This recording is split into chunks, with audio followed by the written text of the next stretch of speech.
At the company board meeting, my husband's father, the CEO, stared straight at me and said, "You're fired. Poor performance." That night, my husband handed me a list of shelters and whispered, "You're on your own now." I didn't argue. I just walked out. A few days later, both of them blew up my phone, 78 missed calls after they finally learned who I really was. Oh my God, you will not believe what happened to me.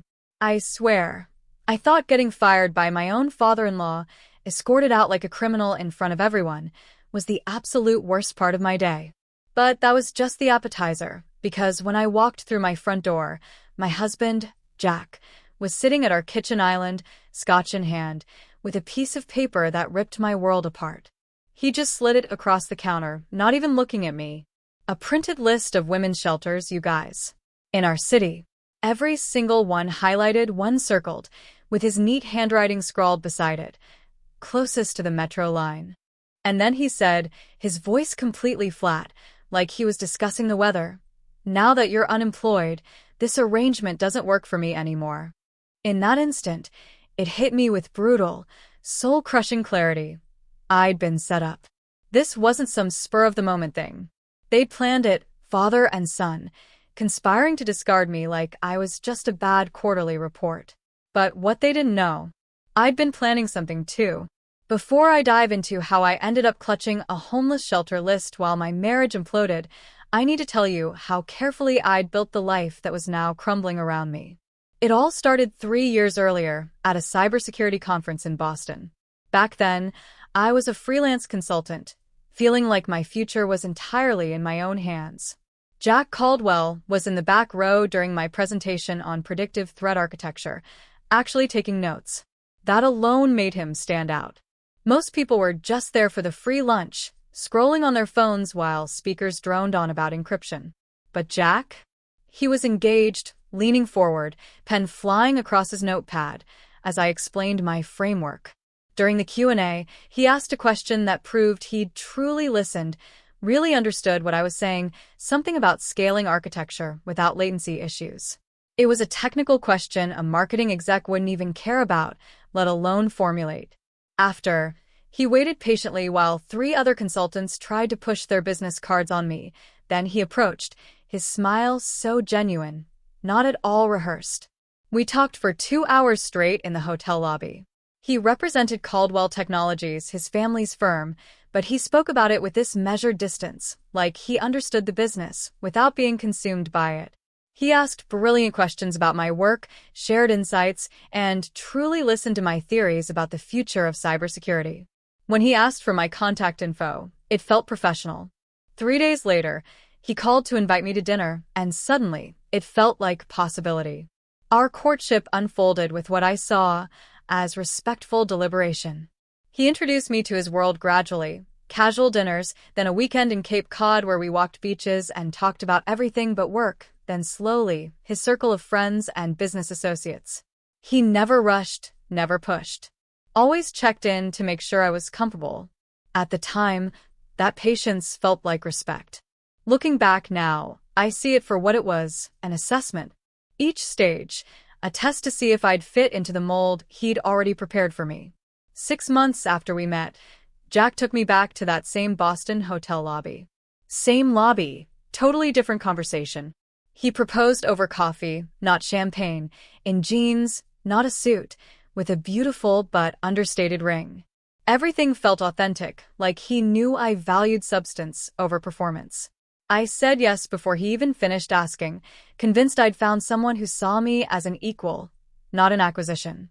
My mom's reaction, though, was like a quiet weather warning I chose to ignore. When I called her with the news, there was this long, heavy pause. Then she said so carefully, "That's wonderful, honey. Just remember, families like the Caldwells operate differently than people like us. You'll always be an outsider to them, no matter what Jack promises." I brushed it off, writing it off as generational cynicism, the worldview of someone who'd struggled financially her whole life. But Jack had assured me his father valued expertise and results, that Henry Caldwell built his company by recognizing talent, not pedigree. I believed him, because the alternative? It meant acknowledging I was walking into something far more complicated than love. Our wedding 8 months later felt like it reflected my preferences: elegant, understated, intimate. Focused on commitment, not display. Only much later did I realize how many of those choices had been subtly steered by Jack's suggestions, his family's expectations dressed up as my own taste. I kept my maiden name professionally, a decision Jack publicly supported. Meanwhile, his mother, Patricia, would drop these small, pointed comments about tradition and family unity. I saw Jack's support as proof of his progressive values, that he was different from his father. Now, I know it was just another performance, giving me the illusion of independence while the parameters of my new life were being drawn around me in invisible ink. 2 months into our marriage, Henry Caldwell summoned me to his office. The building itself was designed to intimidate: all glass and steel, ceilings that soared 3 stories high, security protocols that felt like navigating a fortress. Henry's office was a prime corner, panoramic city views, a desk big enough for a small plane, and chairs positioned so visitors always looked up at him. He gestured to the lower chair. The power dynamic was so obvious it almost bordered on parody. "Violet," he began, using my first name with the casual familiarity of someone who thought intimacy was his privilege, not something earned. "Jack tells me you're one of the brightest minds in cybersecurity. We could use someone with your skills on our team." He said it like he was offering me an extraordinary opportunity, not just fulfilling a family obligation to employ his new daughter-in-law somewhere visible, but contained. The position? Mid-level systems analyst, responsible for maintaining existing infrastructure, running routine diagnostics. The salary? 30% less than I made as a consultant. Henry mentioned it, expecting me to understand that family came with financial sacrifices. The work sounded mind-numbingly boring, but Henry framed it as a foundation to prove myself. Jack, the night before, had encouraged me to accept, positioning it as an investment in our marriage: stable schedules, no more travel, the chance to build a life. His logic made surface sense. I told myself the pay cut was temporary, that I'd prove my value, advance on merit. That working for my father-in-law would open doors, not close them. I accepted. Within the first week, the reality hit. Henry assigned me maintenance tasks an intern could handle: updating firewalls, running audits on systems I could have redesigned from scratch to be exponentially better. When I drafted proposals for infrastructure improvements that would save millions and dramatically increase security, they were met with polite nods, then vanished into some filing system, never mentioned again. My suggestions in team meetings were acknowledged with the patronizing patience people reserve for children who don't yet understand how the adult world operates. I was there to fulfill a role, not to contribute.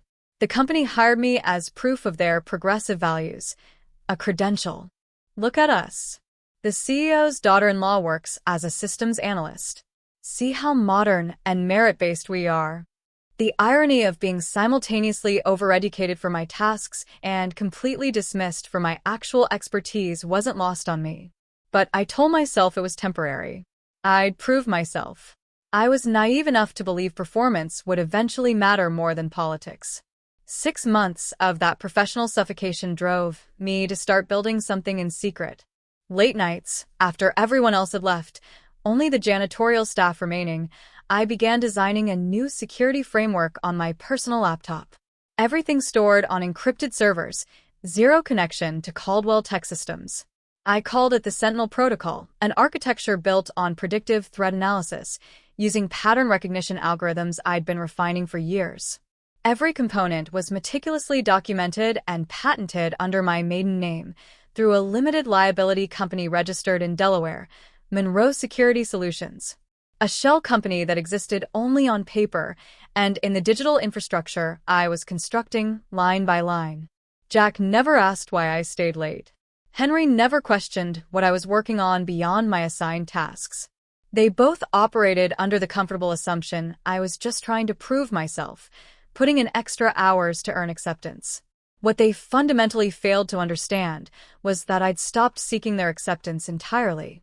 I was building an escape route, creating something that belonged exclusively to me in a world where everything else felt like it was slowly slipping from my control. The irony? I wasn't stealing intellectual property from people who'd already proven they didn't value my contributions enough to use them. I was creating insurance against a future I couldn't yet articulate, but somehow I sensed it approaching.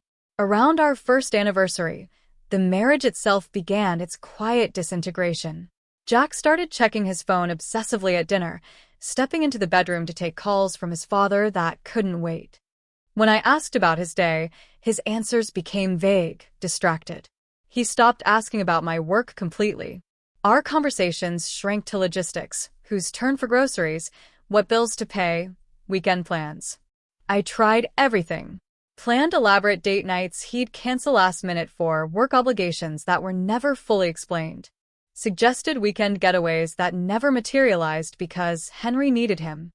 I'd initiate conversations about our future, the life we talked about building, and I'd watch his eyes glaze over, like he was mentally composing a grocery list.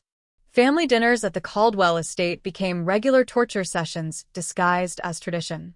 Patricia, Henry's wife, Jack's mother, had perfected the subtle insult delivered with a smile. Comments about my wardrobe, questions about my career ambitions phrased to suggest ambition itself was unseemly for a Caldwell wife. Pointed inquiries about when I'd provide grandchildren, as if my primary value was strictly biological. Jack sat through all of it in practiced silence, methodically cutting his food, never once defending me.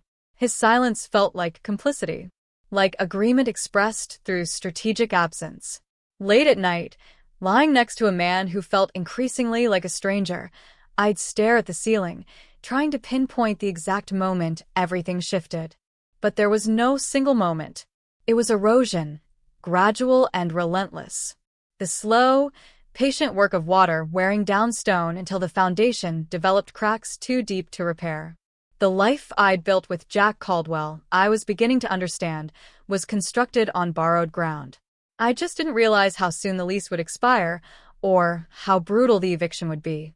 The elevator ride to the executive floor the next Tuesday morning felt different. I couldn't say why. I'd received an email the day before. Performance evaluation. Quarterly review. Your presence required. Conference room B, 8:30 a.m. The phrasing struck me as odd. Quarterly reviews were always team presentations, division-wide. But I pushed the unease aside, prepared meticulously, compiling 3 years of data documenting every success. I arrived at 8:15, tablet loaded with charts and graphs that told an undeniable story of excellence. The numbers were extraordinary. My division had prevented 3 major security breaches in the last year, any one of which could have cost millions. We'd exceeded targets by 42%. Client satisfaction soaring. I'd personally designed protocols now being studied in industry publications. I felt confident, even proud. I had every reason to expect recognition, maybe even a promotion discussion. The conference room felt arctic when I walked in. Henry sat at the head of the table, as usual, but the people flanking him made my stomach drop before my conscious mind even registered why. Marcus from operations, a man I'd spoken to twice in 3 years. A woman in a dark suit I didn't recognize, holding a legal pad, poised to document everything. Nobody from my team. Not a single person who could corroborate my work. I should have turned around. The setup was obvious. Isolated, outnumbered, facing people with no direct knowledge of my contributions. But I was still operating under the assumption that facts mattered. I took my seat, tablet ready to present the truth in data form. Henry didn't smile. No coffee. No small talk. No acknowledgement of my obvious preparation. He just shuffled a stack of papers with theatrical precision, every movement designed to make me wait, to wonder, to feel the weight of uncertainty. When he finally looked up, his voice carried the smooth, practiced authority of someone who delivered difficult news countless times. Violet, he began, that familiar name now sounding clinical, distant. We've been reviewing your division's performance metrics, and unfortunately, the results aren't meeting our expectations or the standards we've set for leadership positions. The words registered individually before assembling into meaning. Asterisk performance metrics. Not meeting expectations. Asterisk for a second, I thought he was talking about someone else, that I was in the wrong meeting. Then I saw his expression. Not apologetic, not uncomfortable, but satisfied.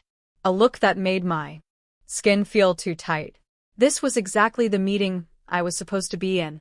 "I'm sorry," I said, my voice steadier than I felt, but last quarter's numbers exceeded every projection by a significant margin.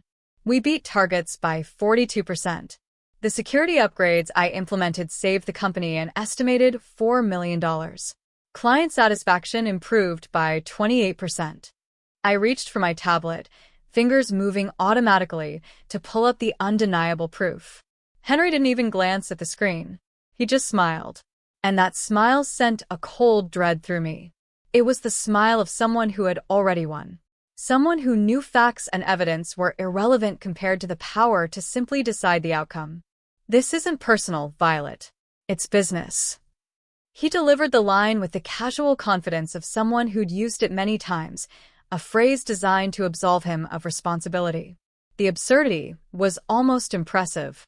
How could fabricating performance issues to fire someone not be personal? But I saw the truth in his eyes, the calculation, the predetermined outcome. He was in complete control. My protests were just a formality. He slid an envelope across the table, same theatrical precision. My full name was typed on it. Miss Violet Monroe. Not Caldwell, which I'd never legally become, but which family members sometimes used. Monroe. The use of my maiden name felt intentional, a subtle jab that I'd never truly belonged. "Your termination is effective immediately," he continued, reading from a script. "Security will escort you. Your access credentials will be deactivated. HR will contact you." The lawyer woman, who was obviously a lawyer, made a careful note. Marcus from operations still wouldn't meet my eyes. I sat there, clutching the termination letter, understanding. This had never been about my performance. This was about power.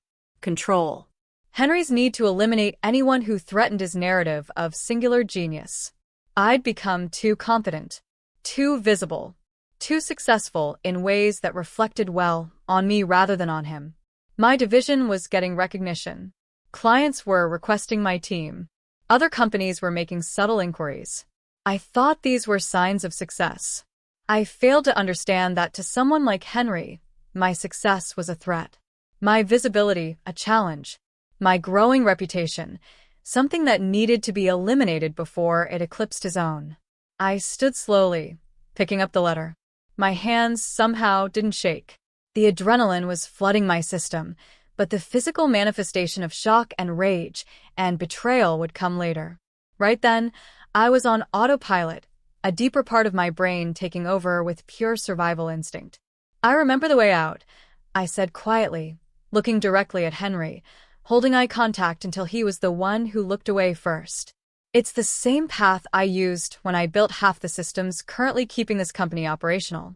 The systems that prevented those 3 breaches.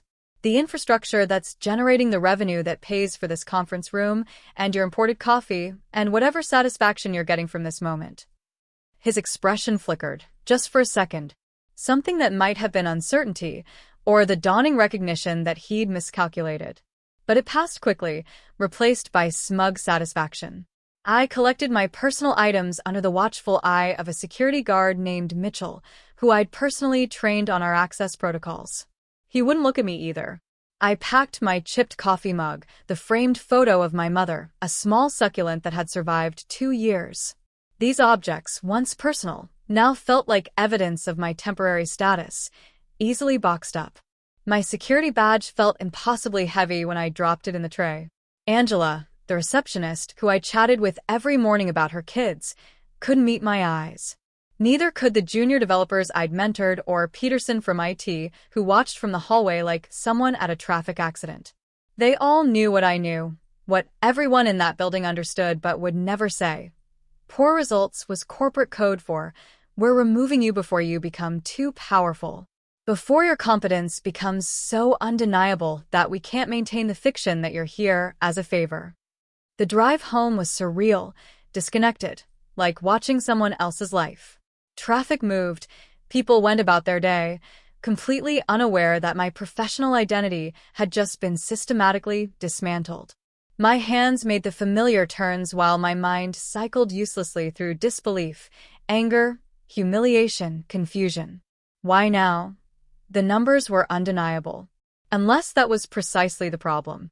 Maybe I'd become too successful, too visible, too much of a threat to Henry's carefully maintained narrative. I thought about calling my mother, but I could already hear her voice from 3 years ago.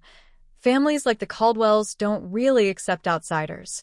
I thought about calling Sarah, my best friend, but what would I even say? I was fired for being too good at my job. It sounded insane. As I pulled into our loft apartment's parking garage, a new fear crystallized beneath the shock. I had to tell Jack that his father had fired me, that I was unemployed, that our life had just fundamentally shifted. Would he defend me? Demand answers? Stand up for his wife? The thought trailed off as I stepped into the elevator. But some part of me already knew the answer. Some part of me had known for months, had registered all the small signs I'd been deliberately ignoring. The elevator doors opened. I walked to our apartment, keys in hand, dread settling in my stomach. I knew before I opened that door. Some instinct deeper than conscious thought had already read the situation and prepared me. I just hadn't imagined it would be this brutal. I pushed open the door, expecting emptiness, silence, a few hours to process. Instead, Jack was sitting at our kitchen island, like he'd been positioned there deliberately, waiting. The staging was so obvious. His posture, too casual, too prepared. No surprise that I was home hours early. A glass of scotch, barely 10:30 in the morning. His laptop open, angled just enough for me to see real estate listings, single-occupancy apartments, one-bedrooms, filtered for a man living alone. He was wearing the dark blue Henley I'd bought him, the one he said made him feel comfortable and confident. He looked utterly calm while my world was still burning. "You're home early," he said, no surprise, no concern, just flat acknowledgement, like I'd just returned from the grocery store. No question about why. Nothing to suggest he didn't already know. I set the cardboard box from my office on the counter between us. That pathetic small container, representing 3 years of my professional life, reduced to a mug, a photo frame, and a plant that would probably die without my specific care routine. The box made a hollow sound against the marble. "Your father fired me," I said, watching his face. Cited poor results. Funny thing about that, my results were actually the best in company history. 42% above target, 3 major breaches prevented, for $1 million saved. But apparently, that doesn't meet expectations. Jack took a slow, deliberate sip of his scotch. I watched something shift in his expression. Not guilt, that would have required him to feel he'd done something wrong. Not shock, that would have meant this was news to him. Just a kind of resigned finality, the look of someone who'd been waiting for this exact conversation. He reached into a leather portfolio on the counter beside him, expensive leather, his initials embossed in gold, a gift from his parents last Christmas, and slid a folded piece of paper across the marble. The gesture was careful, deliberate, rehearsed. This wasn't spontaneous. He'd prepared this. My hands, now, were shaking slightly. The adrenaline from the Henry confrontation was finally catching up. What I found inside made my breath catch in a way the firing itself hadn't. A printed list of women's shelters in the city. 6 of them with addresses and phone numbers. Each one highlighted in yellow marker. One circled in blue pen with a handwritten note in Jack's distinctive script, closest to the metro line. He'd taken the time to research transit access. He'd evaluated which shelter would be most convenient for a woman without a car, without resources. The cruelty of it was almost artful in its precision. Not just abandonment, but abandonment with a transit map. "Now that you're unemployed," Jack said, his voice stripped of emotion, "this arrangement doesn't work for me anymore. I need someone who can contribute. Someone who's ascending, not falling." The words landed like individual physical blows. This man, I'd shared a bed with for 2 years, built what I believed was a life partnership with, defended to my own mother. He was talking about our marriage like a failed business partnership. I was being evaluated on quarterly report metrics, and I'd been found insufficient. "You knew," I said. It wasn't a question. The answer was in every detail of that moment. His slight nod confirmed it. "Dad told me last week he was planning to restructure your division. I figured we should both prepare for new chapters." It seemed like the practical thing to do. Restructure. The euphemism was almost beautiful in its cowardice. It transformed deliberate termination into something that sounded like natural organizational evolution. I looked down at the shelter list again, then around the apartment we'd furnished together. The abstract paintings I'd chosen. The bookshelf where my technical manuals shared space with his business biographies. The kitchen where we'd hosted dinner parties and pretended we were building something real. "You think I need this less?" I asked quietly, holding up the most insulting object I'd ever been handed. He shrugged, casual, dismissive. "I'm just being practical. You don't have family money to fall back on. You'll need resources, somewhere to stay while you figure things out." I thought it would be helpful to have options researched ahead of time. The assumption underlying his words was staggering. That I was helpless without him. That I had nothing of my own. That firing me and discarding me would leave me desperate and broken. He'd actually convinced himself that providing this list was a kindness. I stood there, holding that shelter list, and suddenly, the full architecture of their betrayal assembled itself in my mind with devastating clarity. This wasn't impulse. This was coordination. Careful planning. A strategy executed between father and son with the same precision they applied to any business deal. Henry had told Jack a week ago. 7 full days. Jack had spent an entire week knowing his father intended to fire me, knowing he intended to end our marriage. And he'd said nothing. He'd continued the performance of normal life. Breakfast, kissing me goodbye, asking about my day, all while holding this secret like ammunition. How many nights had he lain next to me, planning this exit? How many conversations had father and son had about the problem of Violet, the inconvenient wife, the employee who'd become too competent, too visible? I thought back to our first anniversary, the gradual cooling of Jack's affection, his vague explanations. It hadn't been normal marriage growing pains. It had been preparation. Strategic emotional divestment. He'd been withdrawing his investment, gradually insulating himself from the fallout he knew was coming. And I'd blamed myself.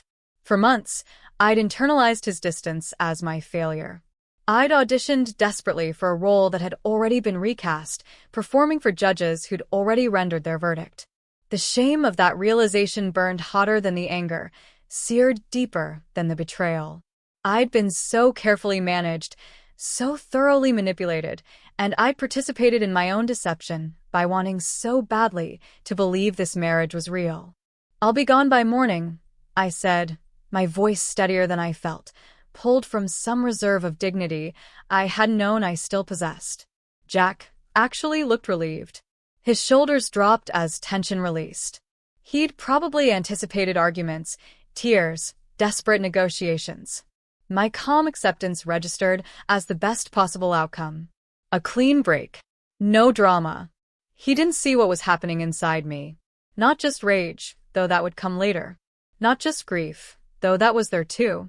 What crystallized in my chest as I stood there, holding that insulting shelter list, was something colder, more precise. It was clarity. Sharp-edged and absolute, cutting through every illusion I'd held about who these people were.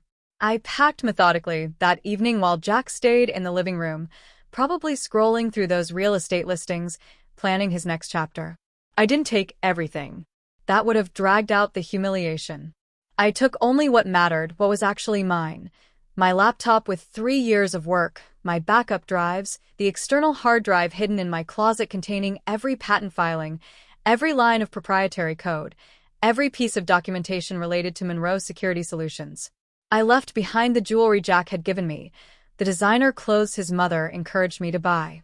All the trappings of a life I'd been auditioning for, trying to fit myself into. What Jack didn't know, what Henry didn't know, was that I wasn't Violet Monroe, struggling, unemployed tech worker facing homelessness.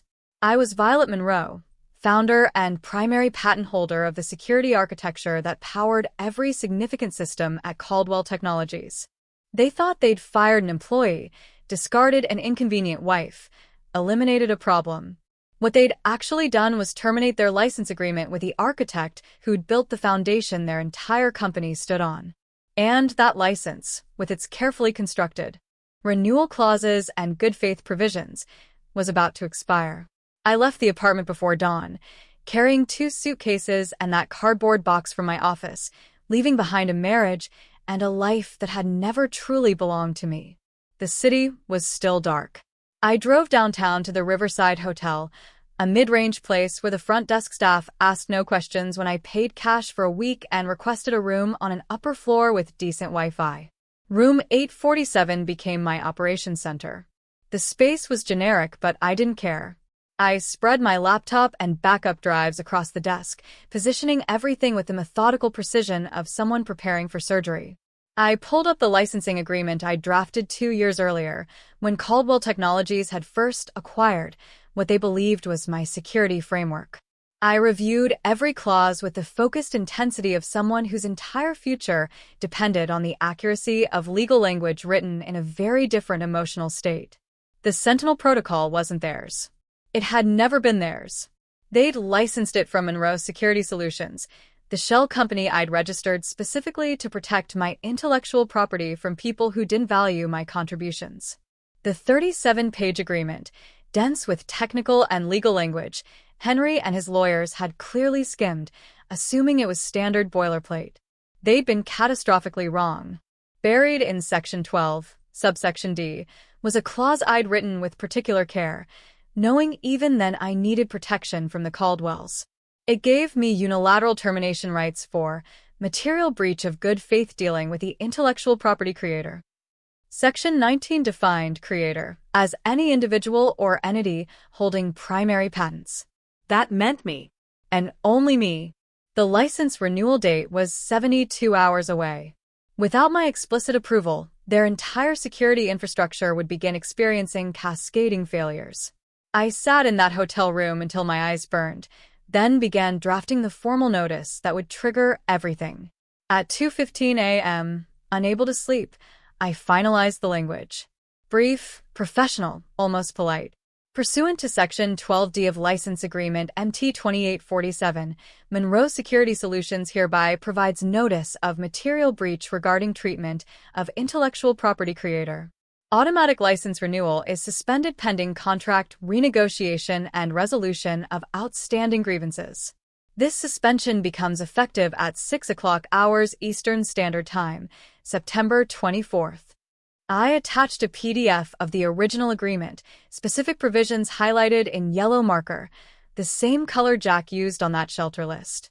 The visual parallel felt appropriate. I scheduled the email to send automatically at 6 a.m. to Caldwell Technologies' legal department, copying Henry and Peterson from IT. Then I did something small but technically enormous.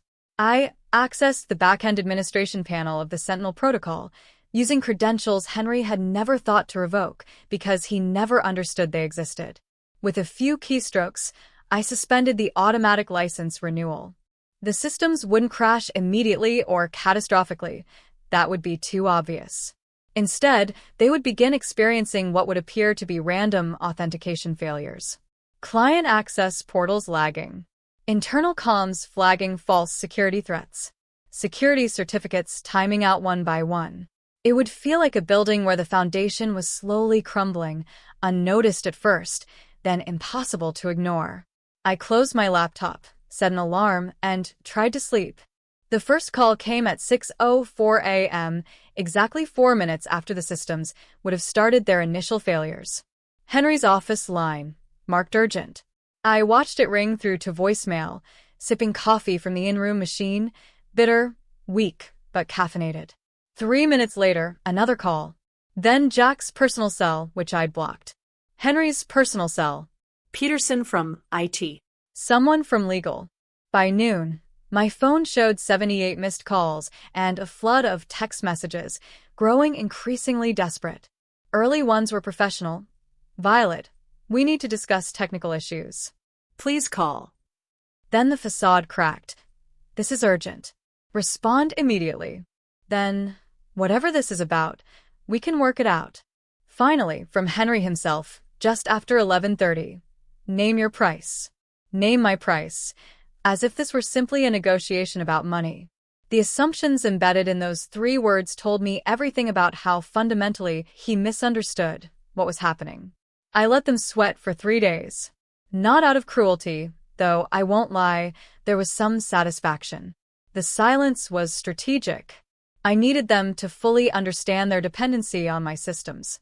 I needed them to bring in outside consultants who would scratch their heads at code that was simultaneously brilliant and impenetrable without my documentation. I needed Henry to explain to angry board members why their competitive advantage was evaporating. I needed Jack to realize his father's catastrophic miscalculation. And I needed time to field the other calls that were starting to come in, the good ones from companies who'd heard something interesting was happening at Caldwell Technologies. On the second night, sitting in that hotel room with takeout growing cold, I finally called my mother. She answered on the first ring, relief flooding her voice. "Violet, baby, where are you? Jack's been calling, saying you left. You're not answering, he's worried." "Mom, I need you to listen." I interrupted, my voice steadier than I felt. Something in my tone made her instantly quiet. That maternal instinct that knows when a child needs to speak. I told her everything. The firing, the shelter list, the coordinated betrayal, the license agreement they hadn't read, the systems failing. When I finished, there was a long silence, heavy with processing. Then she said something I hadn't expected, something that broke through the careful control I'd maintained for 2 days. "I have $48,000 in savings. It's yours if you need it." My mother, who raised me alone after my father died when I was 8, who worked double shifts as a nurse for 15 years to keep us housed and fed, to put me through college debt-free. She never had extra money. And she was offering me her entire financial security. "Mom, I don't need." I started, but she interrupted with the same firmness that got us through my childhood. "I know you don't need it. You never did. You've been taking care of yourself since you were 16. But I need you to know you have it. You're not alone, baby. You never were." I broke then. Not from sadness, but from something fiercer. Gratitude, rage, determination. Tears came that I hadn't allowed since Jack slid that list across the counter. "I'm going to make them understand what they did," I told her, my voice thick. "I know you are," she said with absolute certainty. "And I'll be here when you do." That conversation changed everything. This wasn't just about my hurt feelings. It was for my mother, who never had the luxury of demanding fair treatment. For every woman told she was nothing without her husband. For everyone discarded like a quarterly report. The calls from Caldwell Technologies continued. By day 3, over 100. I answered none. I was done responding to their schedule. On the 4th morning, I woke at 5:30, without an alarm. The anxiety had crystallized overnight into absolute clarity. I made coffee, opened my laptop, and began drafting the email that would fundamentally alter the power dynamic. It needed to be perfect, factual, no emotion, no accusation. I addressed it to Henry's private email, the one he used for matters he preferred not to have documented. No greeting. Just a single sentence. "Please find attached documentation regarding the ownership and licensing structure of the security systems currently powering Caldwell Technologies operations." The first attachment, the complete Sentinel Protocol licensing agreement, all 37 pages, key provisions highlighted in yellow. Section 12D, outlining material breach and termination rights. Section 19, defining intellectual property creator as the patent holder. Section 23, detailing my unilateral authority to terminate or suspend the license under circumstances that included, and I'd been very careful about this language, treatment of the creator that could reasonably be interpreted as acting in bad faith or failing to acknowledge their contributions appropriately. The second attachment, every patent filing for components of the Sentinel Protocol, each registered to Monroe Security Solutions 2 to 3 years prior, months before Caldwell Technologies acquired the system. Each listed me as the sole inventor, my maiden name appearing on every official document. Henry had apparently never investigated any of this. Why would he? I was just his son's wife, hired as a diversity checkbox. Someone too grateful to cause complications. The arrogance embedded in that assumption was almost impressive. At the bottom of the email, below the two attachments, I added a single line. You fired the architect. The building is noticing. I hit send at exactly 6 a.m., the same time their systems had begun experiencing cascading failures 4 days earlier. The symmetry felt important. My phone rang at 7:14. Henry's private cell number. I let it ring 4 times before answering. Violet. His voice carried none of the smooth authority from 4 days ago. He sounded diminished. We need to meet face to face. There are things we should discuss that are too complicated for phone conversations. No, I said, my voice calm. You need to listen. 3 years ago, you hired me as what you clearly viewed as a favor to your son. You treated me like a diversity checkbox, someone who should be grateful for the opportunity to exist in your orbit.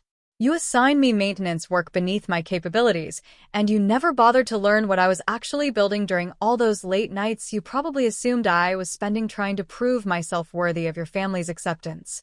When you needed to upgrade your security systems 2 years ago, I provided the solution through a licensing agreement your lawyers apparently didn't read with appropriate care. You thought you were acquiring technology outright. You were renting it from me. That's not, Henry started.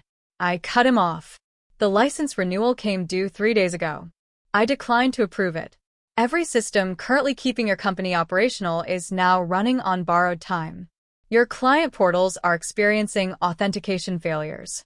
Your internal communications are flagging false security threats.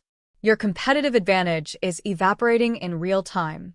And all of it traces directly back to the woman you fired for supposedly poor results that were actually the best performance metrics in company history. Another silence, longer this time, heavy with the sound of a man processing information that was rewriting his understanding of his own situation. When he spoke again, his voice had fundamentally changed. Smaller. Uncertain. Stripped of confidence. What do you want?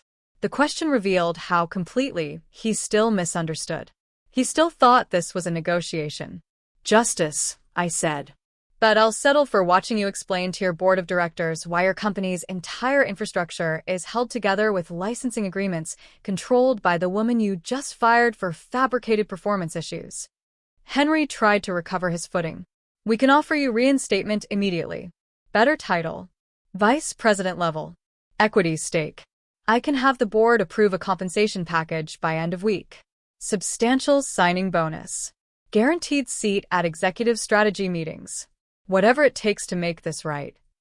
I don't want to work for you, Henry, I said, and meant it with a clarity that surprised me.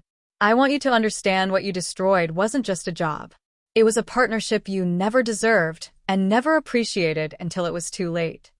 I could hear him breathing, each exhale carrying the weight of a man realizing he'd catastrophically miscalculated. The licensing agreement can be terminated with 30 days' notice, I continued, letting the implication settle. Or it can be renegotiated under new terms that would require certain acknowledgments. That renegotiation would need to include formal documentation of material breach, which means board minutes recording that you fired your chief security architect based on fabricated performance issues, while she was actually delivering the best results in company history.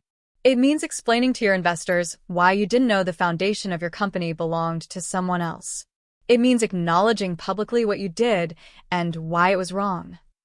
You're trying to destroy the company, Henry said, anger creeping back into his voice. No, I corrected firmly. I'm teaching you the cost of underestimation. The company can survive this if appropriate changes are made.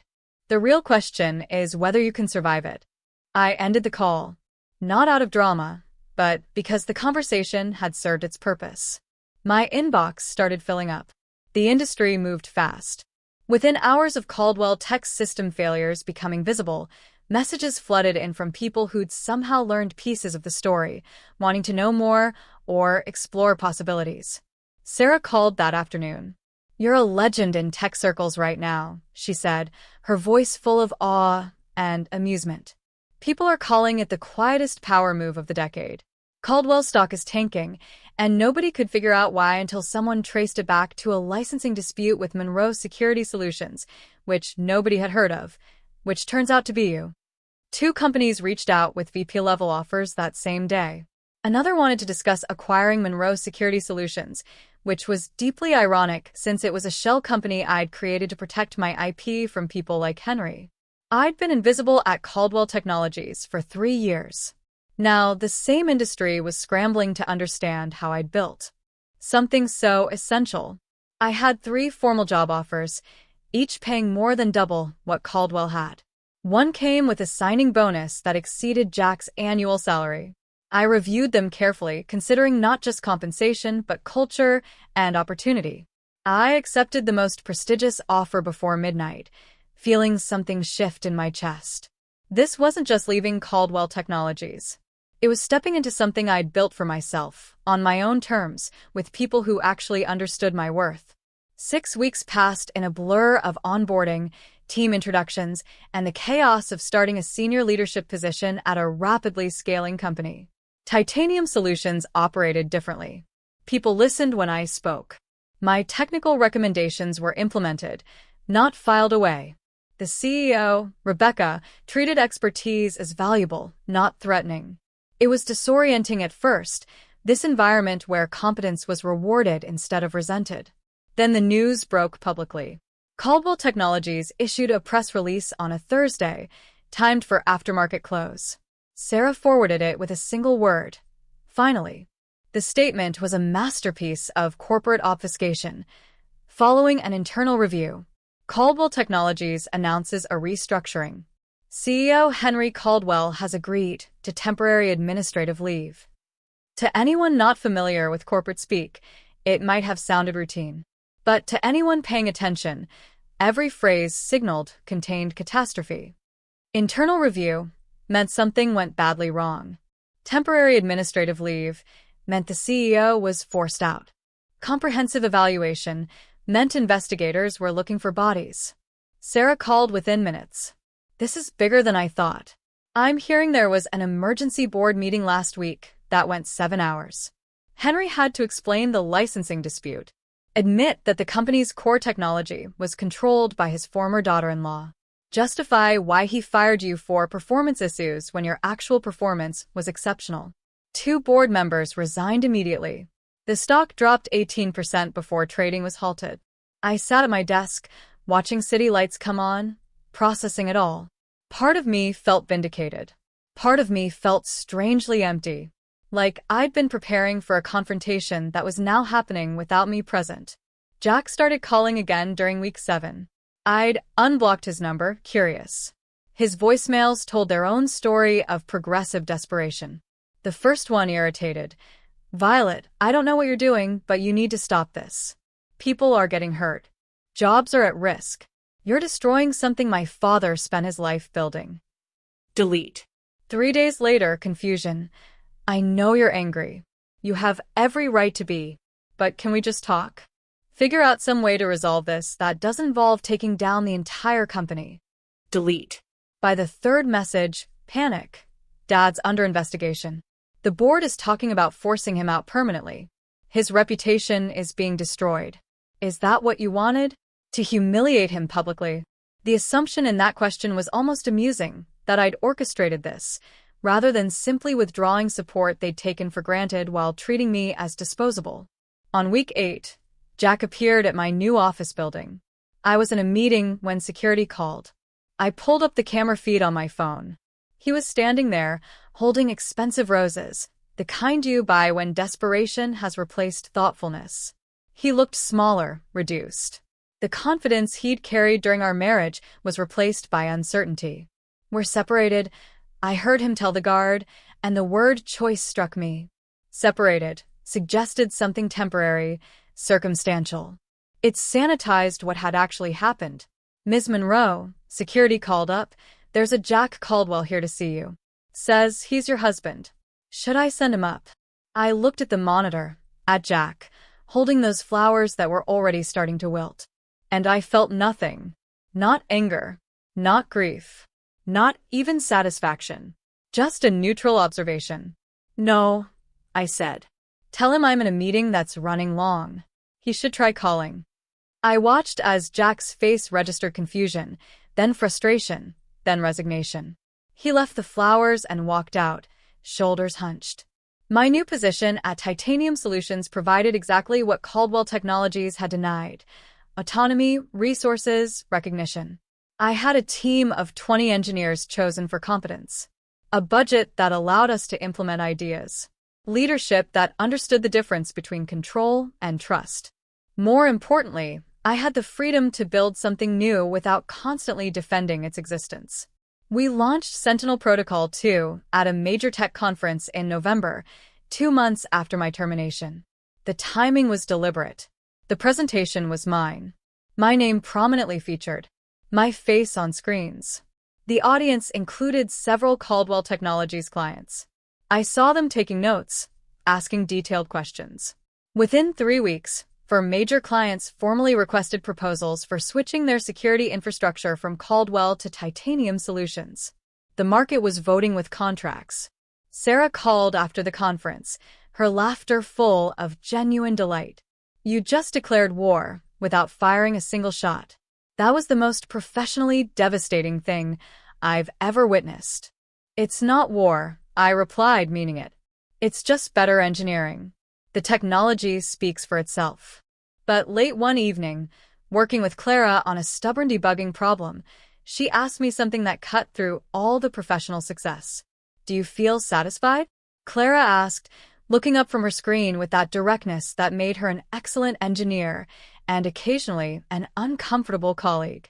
Watching Caldwell Technologies implode, Henry under investigation, Jack showing up with desperate flowers. Is it what you thought it would be? I opened my mouth to say yes, automatically, to confirm justice felt exactly right. But the words caught. The truth was more complicated. I felt vindicated, certainly. Proven right about my capabilities. But satisfied? Not quite. There was a hollowness at the center of it, like winning an argument with someone who'd already left the conversation. What I'd actually wanted, I realized, wasn't revenge or destruction. I'd wanted recognition. Acknowledgement that my contributions had value, that I mattered beyond my utility. I'd wanted Henry to see me as genuinely talented, not as his son's wife. I'd wanted Jack to love me for who I actually was. But I would never receive that from them. They lacked the self-awareness for genuine apology, the humility for real change. The best I could hope for was that they'd learned an expensive lesson. It's not about satisfaction, I finally told Clara. It's about building something they can't take away. Something that exists independently of whether they acknowledge it or not. She nodded slowly, like she understood more than I'd explicitly said. Perhaps she did. Perhaps that was the real commonality between people who'd left toxic workplaces. The recognition that the revenge that matters isn't destruction but creation. Not tearing down what hurt you, but building something new that can't be touched by the same hands that once discarded you. That night, alone in my apartment that was slowly starting to feel like home, I drafted an email to Jack that I never sent. Words I needed to write, even knowing they'd never be read. You asked if destroying your father's company was what I wanted. I wanted partnership. I wanted respect. I wanted to build something meaningful together. You wanted a trophy wife. Your father wanted control. The difference between those desires is what destroyed everything, not anything I did afterward. I saved the draft. Some conversations, I realized, happen only in your own mind. The unsent email sat there for 2 days before I deleted it, accepting that some conversations exist only for the person writing them. Life continued, feeling increasingly stable. My team launched 3 major client implementations. I hired 2 junior engineers who reminded me of myself, brilliant, overlooked, hungry to prove themselves. My apartment had accumulated enough personal touches to finally feel like home. Then the letter arrived. A courier knocked on my door on a Saturday morning, holding a manila envelope. Inside, a single sheet of heavy cream stationery. Henry Caldwell's personal letterhead embossed. But what made me pause was that the letter itself was handwritten, in fountain pen. The content was startling. Violet, I request the opportunity to speak with you in person, not as former employer to employee, but as one person to another. I have come to understand the magnitude of my errors in judgment. Whatever you believe about my motivations, please allow me one conversation. I will come to wherever you designate, whenever you're available. This is not a negotiation. It is a request for the chance to apologize properly. I read it 3 times, searching for the trap, the manipulation. But the words just sounded tired, like an old man who'd finally calculated the full cost of decisions he couldn't undo. Sarah thought I shouldn't go. He doesn't deserve your time or your attention, she said. He fired you, humiliated you, coordinated with his son to discard you. Now that there are consequences, he wants absolution. That's not how it works. My mother disagreed. Sometimes people need to say they're sorry out loud, she said, not for you necessarily, but so they can live with themselves. You don't owe him that opportunity, but you might owe yourself the closure of hearing him acknowledge what he did. I thought about it for 2 days. Finally, I texted a single line to the number at the bottom of his letter. Coffee. Public place. Tuesday at 10 o'clock. His response arrived in 30 seconds. Thank you. We met at a cafe 3 blocks from my office. Neutral territory. I arrived 5 minutes early, claiming a corner table with clear sight lines. Henry walked in exactly at 10 o'clock. The first thing I noticed was how much smaller he seemed. Not physically, but something fundamental had diminished. The arrogance that used to fill rooms, the certainty, had contracted into something more uncertain, more human. He ordered coffee he never drank, then sat down, expecting attack. Thank you for meeting me, he began, his voice lacking its usual command. I didn't respond. He took a breath. I convinced myself I was making a business decision when I fired you. That the company needed restructuring, that your division was becoming too autonomous. I was lying to myself. He paused. The truth is, you scared me. Not because you were incompetent. Because you were brilliant in ways I didn't fully understand and couldn't control. You were building systems I couldn't claim credit for, earning genuine loyalty from teams I'd hired but never inspired. Making independent decisions. And instead of recognizing those things as success, I saw them as a threat to my position. So, you destroyed what you couldn't control, I said quietly. Yes. He looked directly at me for the first time. And in doing so, I destroyed my company's future, my son's marriage, and whatever legacy I thought I was building. I turned something that could have been a genuine partnership into a power struggle that I've lost in every meaningful way. We talked for another 30 minutes. I found myself listening with less anger than I'd expected. He asked for nothing. No renegotiation. No minimizing consequences. He just apologized, acknowledged what he'd done, and accepted that the damage was beyond simple repair. When we parted ways, I felt something shift that I couldn't quite name. Not forgiveness, exactly, but a loosening of the anger I'd been carrying like armor. 2 weeks later, Jack tried his own approach. He showed up at my apartment building, waiting in the lobby. The security guard called up, asking if I wanted him removed. I surprised myself by saying I'd come down. We sat in the building's small courtyard, November cold making our breath visible. Jack looked exhausted, older than 32 should allow. I don't expect forgiveness, he started, words rehearsed. I just need you to know that I was wrong about everything. About thinking your value was tied to your employment, about not defending you to my father, about that shelter list that I convinced myself was practical when it was just cruel. I waited for the but I do think we could start over. Not as we were. I know that's impossible. But maybe as people who once cared about each other and could learn to again. Without my father's influence, without the company dynamics. Just us trying to build something real this time. There is no justice, Jack, I said quietly. There never was. When you handed me that shelter list, you showed me exactly who you are when loving someone becomes inconvenient or complicated. That's not something you start over from. That's foundational character revealing itself. One mistake, he began. It wasn't one mistake. It was 3 years of choosing your father's approval over your wife's dignity. The shelter list was just the moment when I finally saw the pattern clearly enough that I couldn't ignore it anymore. He looked down at his hands, silent. "I'm sorry," he said again, like repetition might change the math. "I know," I replied. "But sorry doesn't rebuild what you burned. It just acknowledges the ashes." After those conversations, I wrote 2 final emails. The first to Henry, laying out clear boundaries, appreciation for his apology, acknowledgement that he seemed to understand, but firm establishment that a professional relationship was the extent of what existed between us now. The licensing agreement would stand. He would pay fair market rates. I would provide contracted support, nothing more. The second email to Jack was shorter, more direct. The answer to his question about starting over was no. Not because of hatred, but because of absent trust that couldn't be rebuilt from these ruins. I wished him well, genuinely, but from a distance that would remain permanent.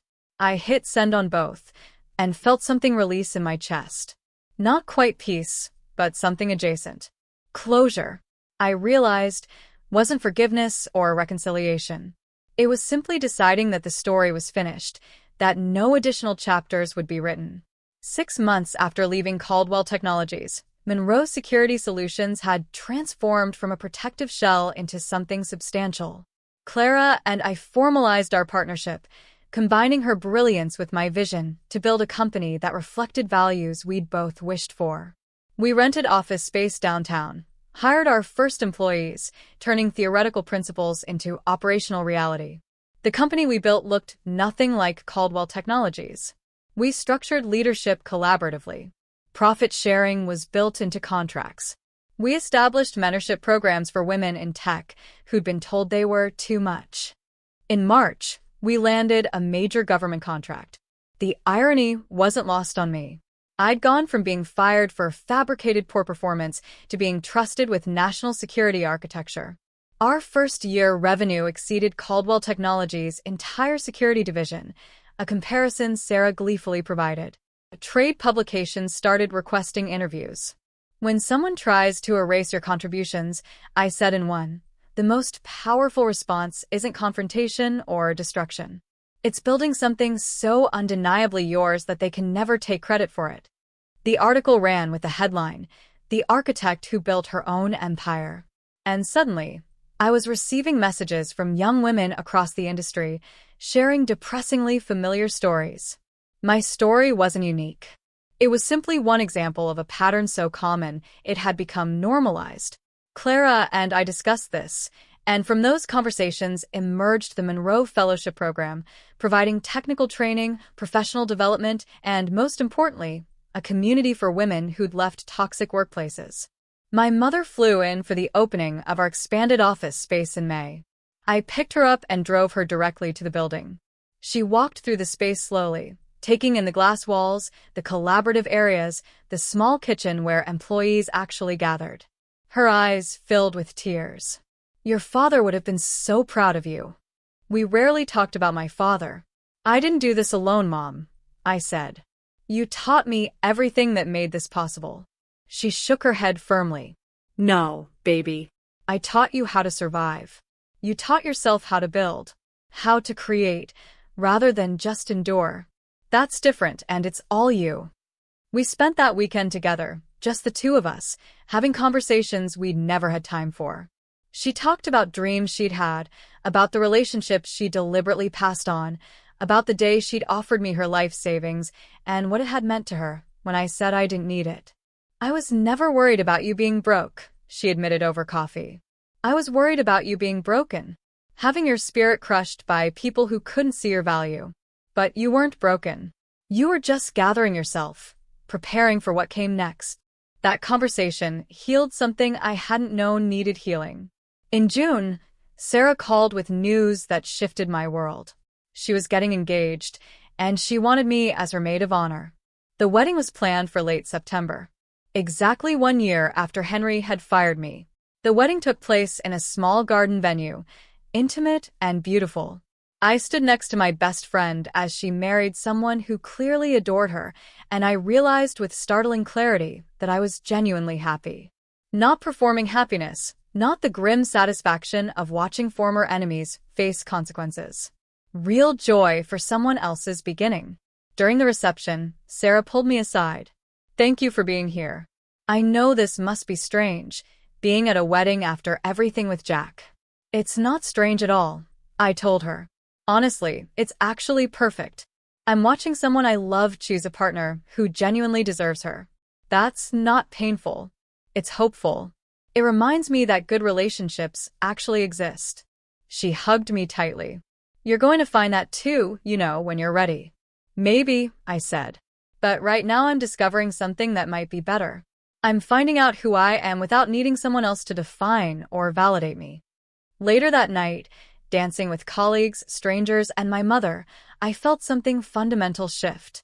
The anger I'd been carrying, like protective armor, had finally transmuted into something lighter and more useful. Not forgiveness, but release. I didn't need Henry or Jack to acknowledge what they'd taken, because I'd built something they couldn't touch or diminish. The most meaningful moment came in October, when a young engineer named Maya joined Monroe Security Solutions.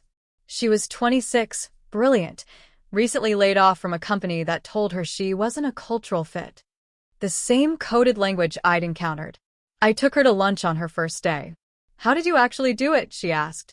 "Go from being fired to building this company? Everyone talks about resilience, but what did it actually look like?" I thought carefully. I stopped waiting for permission to be valuable.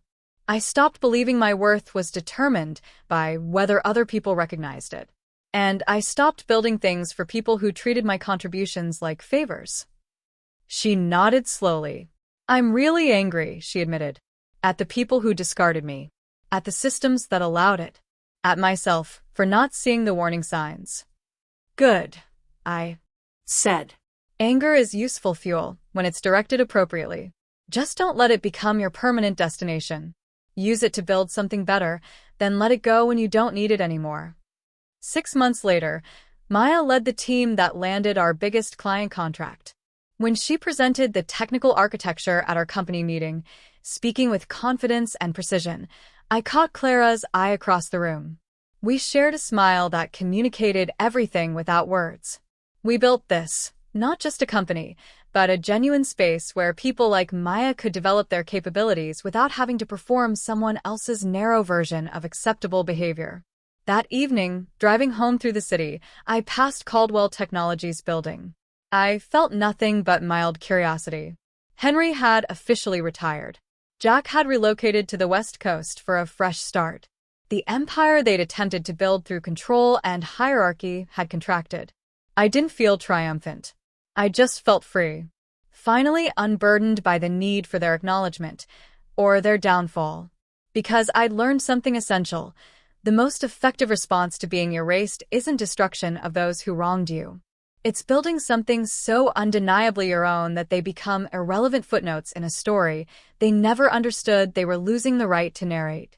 I drove home to my apartment, modest, but genuinely mine, filled with furniture I'd chosen, books I actually read, art that meant something personal. My phone showed a text from my mother. "Proud of you every single day." I sat in my car for a moment after parking, engine off, and let myself feel the full weight and lightness of what I'd built from the ashes of betrayal. Then I went inside and opened my laptop to review proposals for the next phase of company expansion. Because that's what architects do. We build.